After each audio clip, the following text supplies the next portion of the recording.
नमस्कार, मैं हूं पुण्य प्रसून वाजपेयी और आप देख रहे हैं विशेष।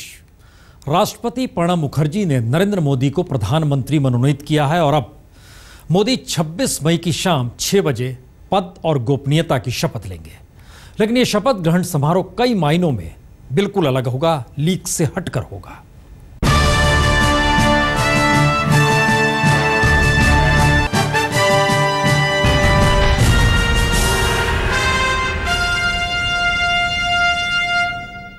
यह तीसरा मौका है जब कोई प्रधानमंत्री राष्ट्रपति भवन के किसी हॉल में नहीं, यानी अशोका हॉल या दरबारा हॉल में नहीं, बल्कि उससे इतर शपथ लेगा। जी, नरेंद्र मोदी की ताजपोशी के वक्त राष्ट्रपति भवन के फोर कोर्ट में भव्य समारोह होगा और इसके लिए 3000 लोगों को न्योता भेजा जा चुका है, जिनमें सार्क के राष्ट्राध्यक्ष भी शरीक होंगे।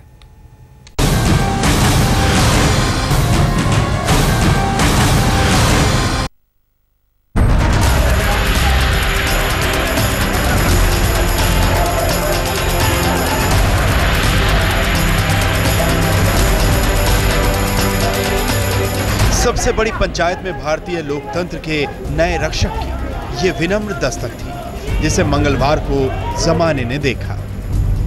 खुशी, आंसू और भावना के संगम पर 16वीं लोकसभा का सबसे बड़ा चेहरा खड़ा था और पहली बार ही राष्ट्रपति प्रणब मुखर्जी से मुलाकात की, नई सरकार बनाने का दावा करने के लिए। राष्ट्रपति ने भी मोदी को चिट्ठी पकड़ा दी और ये भी तय हो गया कि 26 मई को मोदी देश के अगले प्रधानमंत्री पद के रूप में शपथ लेंगे। राष्ट्रपति जी ने विधिवत रूप से मुझे चिट्ठी दी है। अब मुझे शपथ समारोह के लिए जो हम लोगों ने तय किया है 26 इवनिंग में at 6 PM यही शपथ समारोह होगा। भव्यता राष्ट्रपति भवन में भी है और वो मोदी की शख्सियत का भी एक हिस्सा है। एक हिस्सा लोगों से उनका वो जुड़ाव भी है जिसने एक चाय वाले के हाथ में हिंदुस्तान का मुस्तकबिल सौंप दिया। इसलिए ये भी तय हो गया कि भारत के प्रधानमंत्री पद के लिए मोदी का शपथ ग्रहण ना तो दरबार हॉल में होगा, ना अशोका हॉल में, बल्कि वो होगा राष्ट्रपति भवन के सामने वाली सीढ़ियों के ठीक सामने के खुले प्रांगण में। आप देख सकते हैं कि राष्ट्रपति भवन में तैयारियां शुरू हो गई हैं। सबसे पहले आपको दिखाते हैं वो जगह, राष्ट्रपति भवन की सीढ़ियों के ठीक सामने, यहीं पर वो स्टेज बनेगा। आप देख सकते हैं कि तैयारियां शुरू हो गई हैं। इन्हीं सीढ़ियों के सामने स्टेज बनेगा जहां पर प्रणब मुखर्जी, राष्ट्रपति प्रणब मुखर्जी नए प्रधानमंत्री के तौर पर नरेंद्र मोदी को शपथ ग्रहण कराएंगे, उनको शपथ दिलाएंगे।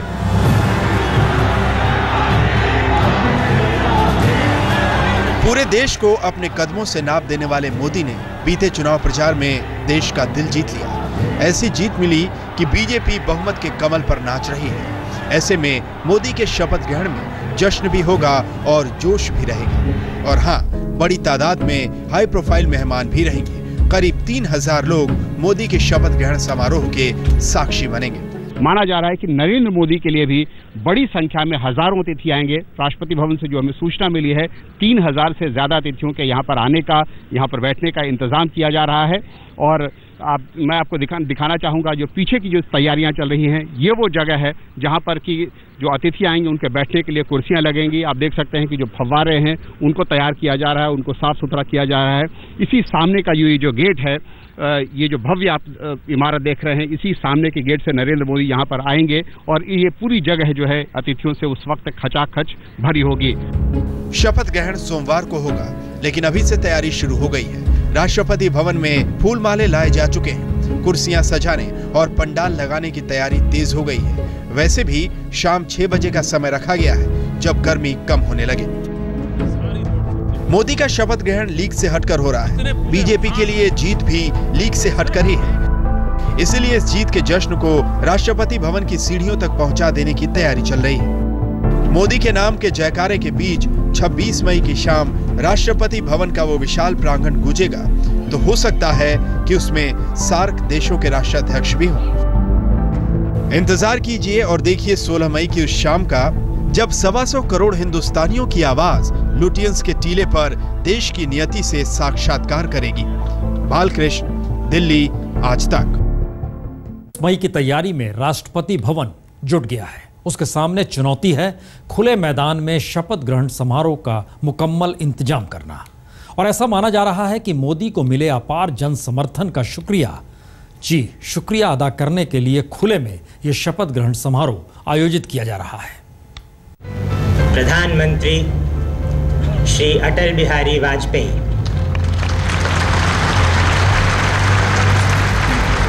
बीजेपी के सड़क का संघर्ष जब पहली मर्तबा सत्ता की चौखट पर पहुंचा तो खुशियों का सैलाब ऐसे ही जन सैलाब के रूप में फूटा। मैं अटल बिहारी वाजपेयी ईश्वर की शपथ लेता हूँ। ईश्वर की शपथ लेता हूँ। अटल बिहारी वाजपेयी ने प्रधानमंत्री पद की शपथ राष्ट्रपति भवन के जिस खुले प्रांगण में ली, अब वहीं से नरेंद्र मोदी देश की बागडोर संभालेंगे। ये शायद अचानक नहीं था कि बीजेपी संसदीय दल का नेता चुने जाते वक्त मोदी ने वाजपेयी को बड़ी शिद्दत से याद किया, जैसे तैसे अपनी भावनाओं को काबू करते हुए, आंसुओं को रोकते हुए।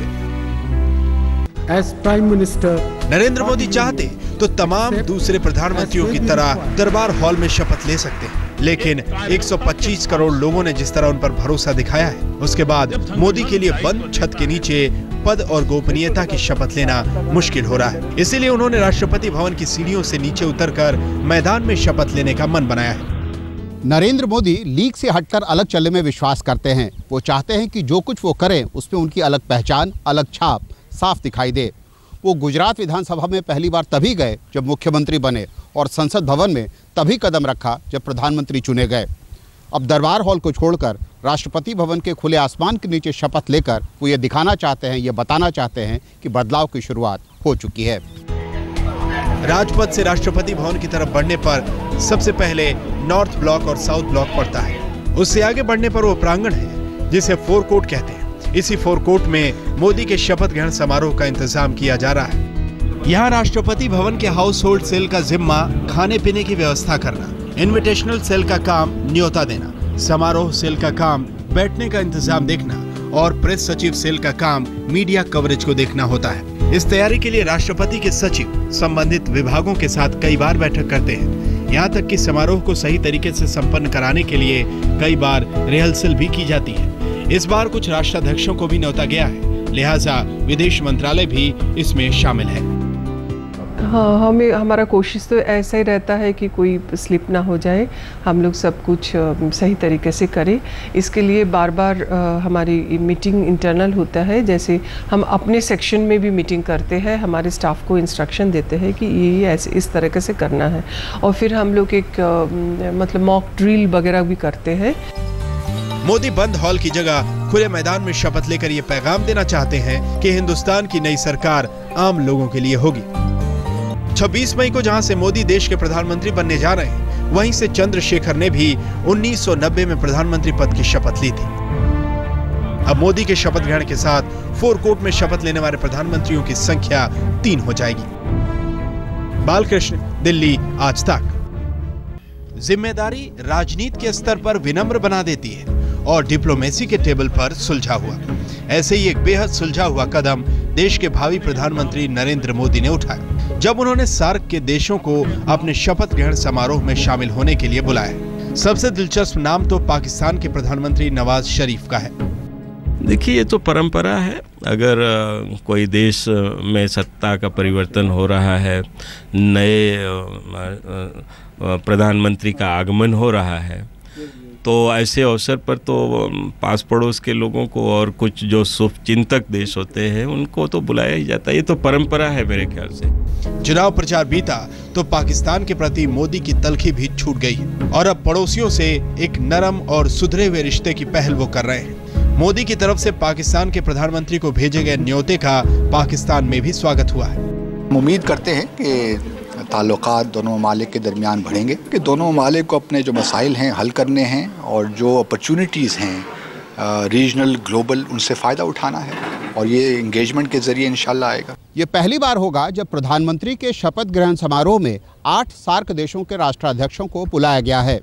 नरेंद्र मोदी अपने चुनाव प्रचार के दौरान यूपीए सरकार की विदेश नीति की लगातार आलोचना करते रहे हैं।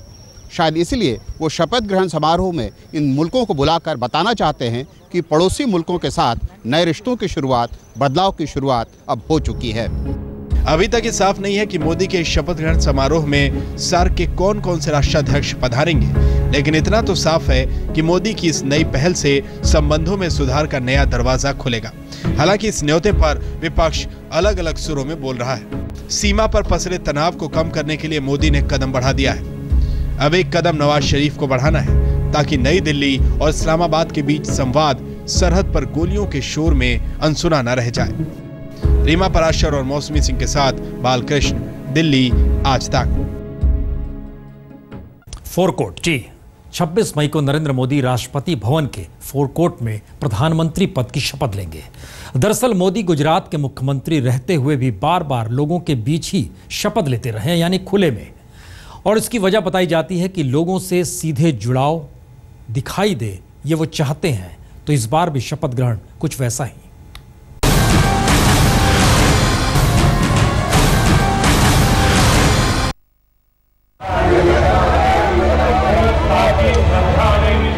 सरदार पटेल स्टेडियम में मोदी का वो पहला शपथ ग्रहण। सरदार पटेल स्टेडियम में मोदी का वो दूसरा शपथ ग्रहण। सरदार पटेल स्टेडियम में मोदी का वो तीसरा शपथ ग्रहण। गुजरात राज्यना मुख्यमंत्री तरीके 2001 में जब मोदी पहली बार गुजरात के मुख्यमंत्री बने, तब तो उन्हें आनन फानन में दिल्ली से गांधीनगर भेजा गया था। लेकिन अपने दम पर जब 2002 में उन्होंने गुजरात का चुनाव जीता, तो माहौल बदल चुका था और बदल चुकी थी मोदी की ताकत भी। अब वो जनता के चहेते मुख्यमंत्री हो चुके थे, जिन्होंने पद की शपथ ली तो सरदार पटेल स्टेडियम में, ताकि लोगों को अपने लोकप्रिय होने का एहसास करा सके। उनकी लोकप्रियता और जनाधार पर जब गुजरात की जनता ने 2007 और 2012 में भी मुहर लगाई, तो शपथ के लिए वो सरदार पटेल स्टेडियम ही पहुंचे। मोदी ने जब 2002, 2007 और 2012 में मुख्यमंत्री पद के लिए शपथ ग्रहण किया था, तब भी खुले मैदान से ही किया था, ताकि अपनी लोकप्रियता ज़्यादा से ज़्यादा लोगों के जरिए दिखा पाए। और अब जब वो प्रधानमंत्री पद की शपथ ग्रहण करने जा रहे हैं, तब वो किसी हॉल से नहीं बल्कि खुले मैदान से ही कर रहे हैं। मोदी को ये अच्छी तरह पता है कि हारी हुई बाजी कैसे जीत में तब्दील होती है और कैसे एक बार मिली जीत को हमेशा के लिए अपनी मुट्ठी में कस लिया जाता है। 13 साल तक गुजरात के मुख्यमंत्री रहे, कहीं से कोई चुनौती नहीं मिली। अब गांधीनगर के मुख्यमंत्री आवास से उनके कदम नई दिल्ली के 7 RCR की तरफ बढ़ चुके हैं। गोपी घांगर, गांधीनगर, आज तक।